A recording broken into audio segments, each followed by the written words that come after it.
Collapse does not need to be scary. And I realize the word is kind of incendiary. It's used a lot in clickbait. But collapse can either be harsh or soft. It can be fast or slow. It can be devastating or it can be freeing. And sometimes it's devastating to the guilty. Sometimes it's devastating to the innocent. Like the 2008 financial collapse, most of those people were innocent who lost all of their savings. But on this channel, I talk about paradigm shifts. And in some ways, paradigm shift is a version of collapse. It has collapse built into it. And paradigm shift is always going to be devastating to some and freeing to others. So in this video, I want to lay out the connection between those two things. And this is part of my Dragon series, where the Dragon is the series of game theory dynamics that make up our system, our economic system, governance system, and knowledge system. And currently, the Dragon is sustaining this power to the powerful dynamic that I talk about elsewhere. So because of that, I often talk about the Dragon needing to die. And that may sound really scary. Like death, that's an incendiary word. But I want to push back against that reaction to it in this video, because there is this thing where people will say destruction is fast and building is slow. Building things up, that takes a lot of time. You can't build something instantly, but you can destroy something instantly. And there is partial truth in this, which I think is partly behind the fear reaction to some of these words I use.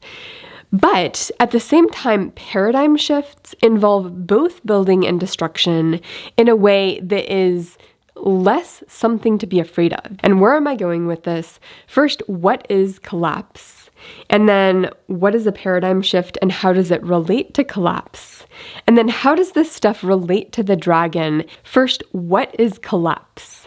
And I'll give you a definition, but we're going to have to look at some systems theory before that definition will make sense. Collapse is the sudden disappearance of stock, especially a stock that has a foundational role in a system.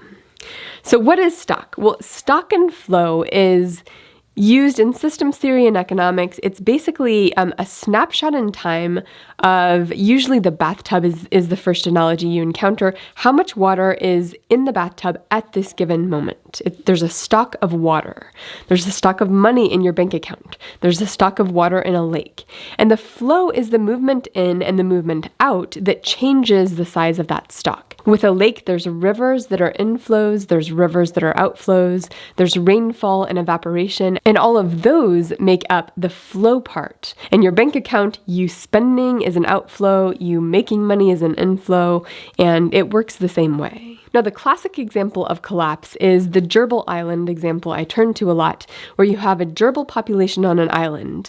They're reproducing exponentially, they're eating the food, and at some point, those gerbils eat up all of the food in existence on the island, and at that point, the gerbil population collapses. It's a sudden, rapid change in the population of gerbils on the island. It's related to the stock of food on the island, so different stocks have relationships with each other. Now, the 2008 financial crisis was absolutely a collapse.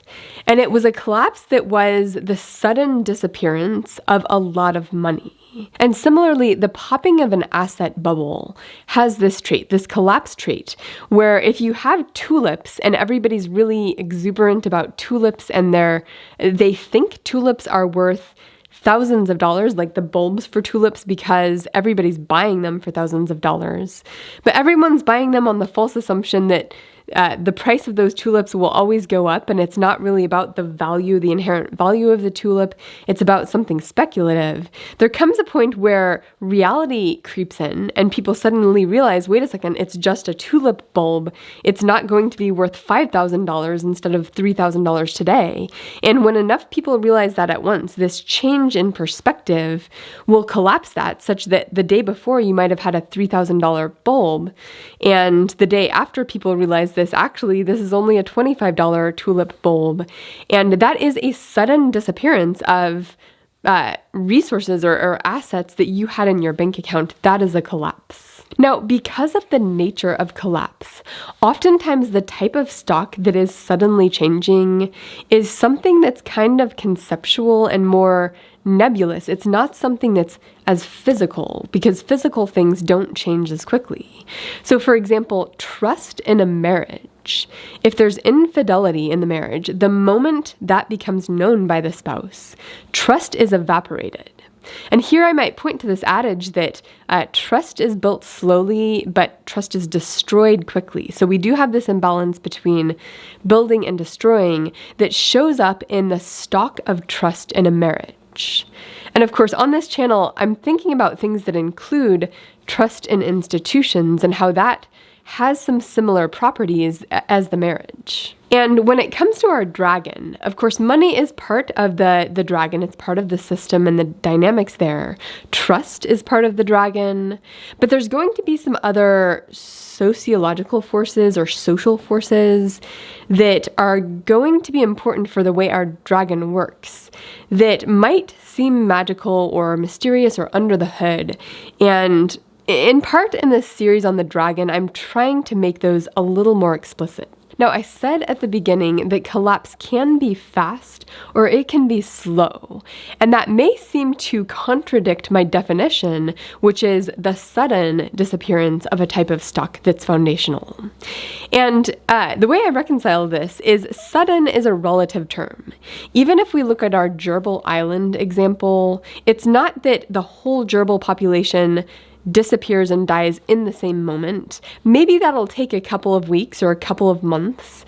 And is that fast or slow? That may depend on the time scale.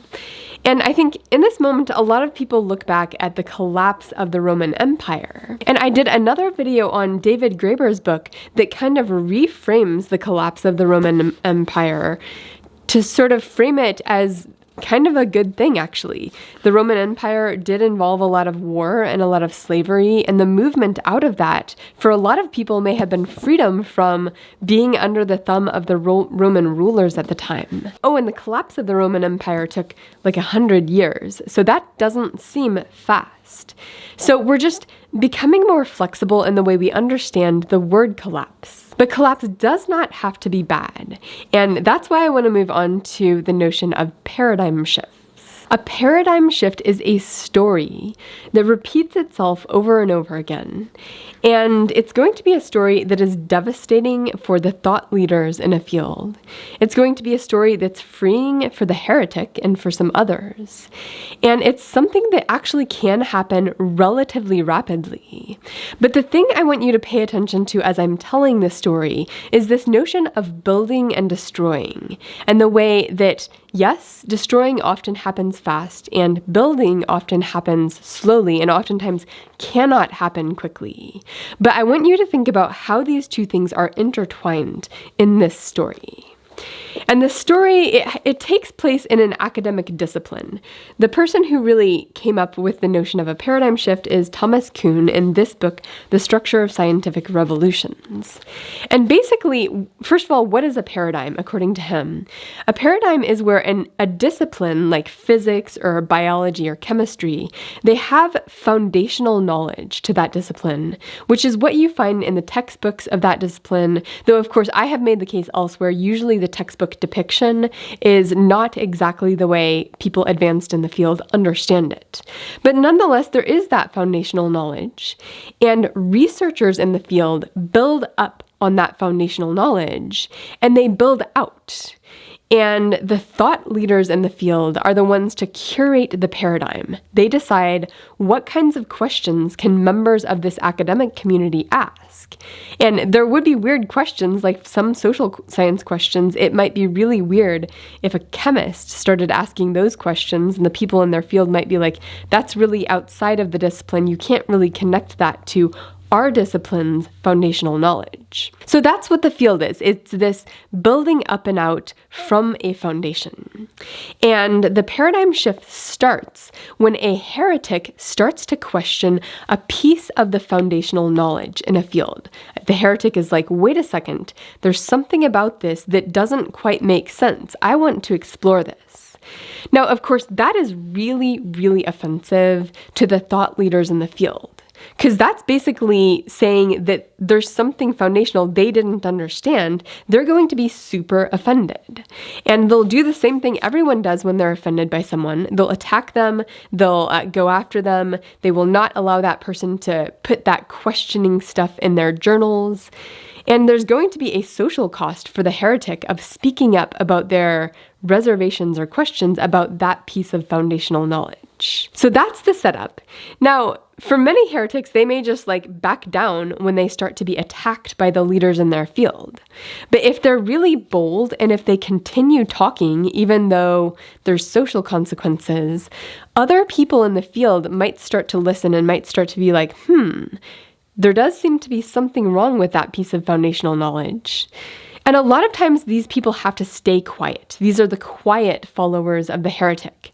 But those quiet followers do have a role because they're building out their understanding and they know that they're not going to get published in the top journals if they give any credence to the heretic. So they're not going to do that. But they might build into their thinking ways of getting to their new ideas without going through that piece of foundational knowledge. They might be like, you know what?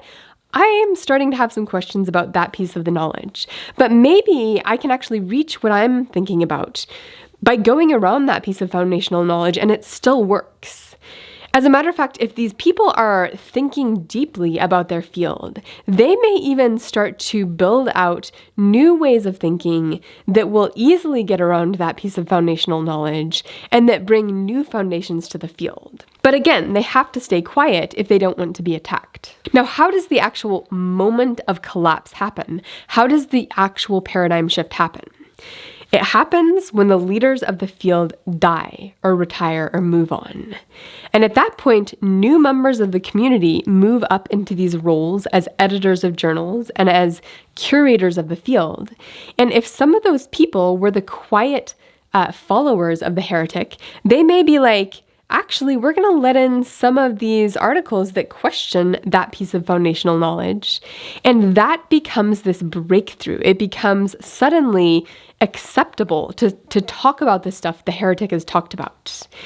And here's the thing. Here's why there is a suddenness to this, is that the quiet followers may have been building up their thought for many years, while the old thought leaders did not allow them to speak. But once that barrier is gone, you could have a ton of new thought and new understanding and even new foundations that burst forth onto the field in a relatively rapid time period. And that's where this new foundation comes about. And the new foundation is not completely rejecting every piece of foundational knowledge in the old paradigm. It's rejecting the one piece of foundational knowledge that the heretic had been going after, and in its place building out a new foundation that supports a better, hopefully better field, a better understanding of reality. And at that point, everybody is free to build upon that new foundation, and that is the paradigm shift. So what does the paradigm shift have to do with collapse? And there's a couple of things that collapse here. One is the foundational knowledge that the heretic has been questioning, that piece of foundational knowledge collapses. A second thing is that the legitimacy of the people who have been advocating for that foundational piece of knowledge, that one particular piece, those people's legitimacy collapses and people no longer trust them as authorities. So for anyone in that category, which is basically the old thought leaders, that is devastating to them. And then a third potential type of collapse, I think, is the thing that sustains so many years where the whole community is going after the heretic.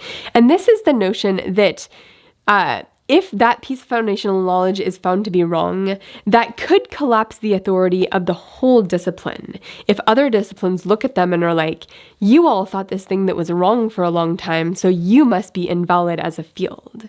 And so I think if we think about why was the whole community going after the heretic for so long, that was the community's immune system recognizing if we want to preserve ourselves as a valid community, we can't allow people to undermine our collective authority.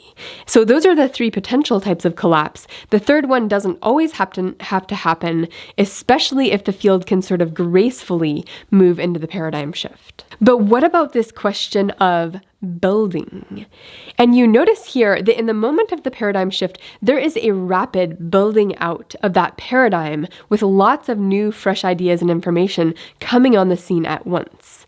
So it may even appear like building happened suddenly, building happened quickly, even though that was not the case. In fact, the building happened quietly in the brains of the people quietly following the heretic, who could not express their ideas, but were still working on those ideas. And this is why I think it's helpful to think about, yes, collapse does involve some kind of something like destruction, but if there's been a long period where ideas have been held back, the building can already exist even if people can't see it. Now, what kind of lessons can we take from this when it comes to the dragon that is our system? And one lesson, I think, is just the notion that collapse does not have to be scary. The second notion is that there is this kind of building up to catch the fall of a collapse, to make that fall more gentle, and that kind of building up of ideas that can catch the fall in a collapse. That can happen in the background. And in many ways, the whole purpose of this channel is to do some of that with people who are interested in this topic. I also think there are elements to the type of collapse of our system we're looking at that do very much parallel a paradigm shift. This is collapse in trust in the legitimacy of existing myths, existing ways of thinking about the world, about economic systems. There's a collapse in our understanding of those things. There's a collapse of trust in institutions. That's kind of like the collapse of trust in the old thought leaders. There's a collapse in narratives. All of those things actually do map pretty well onto the paradigm shift model of collapse. So when we're thinking about collapse and we start using these incendiary models like collapse of a gerbil population, that may not actually be as representative as the collapse of an old paradigm in an academic discipline. And then the last lesson here is that the heretic does not throw out every single piece of foundational knowledge in his or her discipline. They identify the specific piece of foundational knowledge that is faulty. And to do that well requires building up a deep understanding of every aspect of that foundation. You can't just come in with a loosey-goosey understanding of the field and become a heretic. You have to understand first. And that is, of course, another thing I'm trying to do on this channel. So paradigm shift, not collapse. Even though those two things are related and one is a subcategory of another, we can still think of this as something that's actually freeing for the vast majority.